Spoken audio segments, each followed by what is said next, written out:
Welcome back for another creepy tale with the collective. Tonight we're going to be listening to Slenderman. Now, I went back and found the oldest version of the story that I could find, and that's what I'm going to read tonight. However, if you know of a story that predates the one I'm about to read, please send us an email and let us know. But before we get into that, if you've not subscribed to our channel, please do. Also, like this video and turn on your notifications so you don't miss anything that we release. After waking up with a jolt, the girl laid in bed for a few seconds longer. Reaching over to switch on her bedside lamp, she tried to remember exactly what had stolen her sweet slumber away. When she couldn't, the brunette swung her legs over the side of the bed and heaved herself up. Checking the time on her phone, she snorted when she saw it was midnight. The witching hour. Knowing that sleep would only evade her, she left her bedroom for the kitchen, a good cup of coffee on her mind. As she passed by her front door, a chill spread like liquid fire down her spine. It's only winter, she told herself, focusing again on the coffee plan.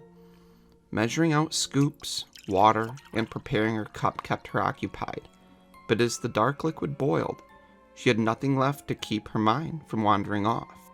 The chill returned, and she couldn't help but glance behind her to the front door. It stood there, innocently enough, just like always. The deadbolt was still in place, and she could see nothing amiss with it. Turning back to her coffee, she did her best to forget about the feeling. With her cup in hand, she started back towards her bedroom. As she walked by the front door, she decided that a quick glance out of the peephole would help calm her restless mind. The chill worsened with each step she took towards the door, and further away from the safety and warmth of her blankets. She pressed her empty hand against the cold metal door and took a deep breath before leading her eye to the peephole. At first, she could only see an inky blackness, and somehow it seemed to swirl in itself. When she blinked in surprise, the void melted away. She wished it hadn't.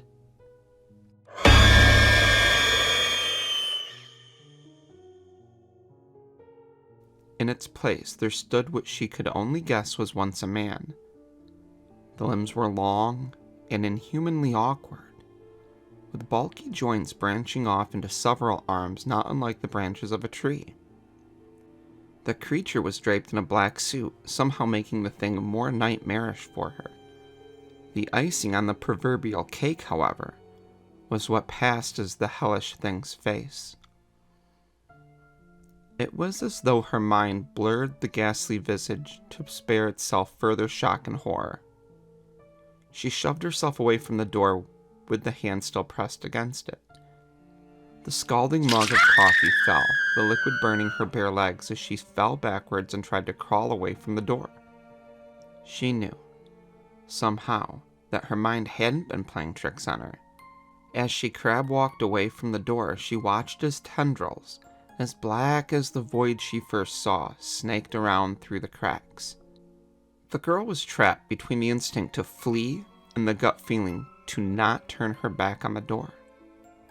When the door jolted, the urge to flee overcame her, and she slipped in the burning liquid as she tried to make it back to her room. She knew deep down that she was trapping herself in a corner, but she had to get away from the door. The girl was halfway down the hallway when she heard the previously locked door creak open. She screamed and slipped into a wall, cracking her chin on it and stunning her. After that, there was only blackness. "Nicole?" A warm male voice snapped the woman out of her trance. As she turned around, she was met by one of her sister's doctors. She nodded, not sure if she should say anything, or even if she could find her voice if she did have something to say. That morning she had gotten an urgent phone call from the hospital saying that her sister Lindsay was there. Before they had even let her see her, the doctors had pulled her off to the side and insisted that they talk to her about what might have happened. Phrases like self-inflicted and assault had been thrown around, and Nicole felt her mind reel. She still hadn't fully understood what they had been saying until she saw Lindsay with her own eyes. Her little sister had a bandage wrapped around her head, covering both of her ears as well as her eyes. They said it was to keep her now deadened eyes from drying out, and to try to keep infection out of the wounds Lindsay had made to her ears. The doctors had guessed that either she or someone else had jammed a pencil into them to keep her off balance or to deafen herself against something. There was the mix of first and second degree burns on her hands, legs, and feet, from what was assumed to be the coffee her neighbors found slipped all over the entry to her apartment. As Nicole walked into her sister's hospital room for the first time, she thought she had spied the silhouette of a man in the window. That, she knew, was impossible. Her sister's room was on the third story of the hospital.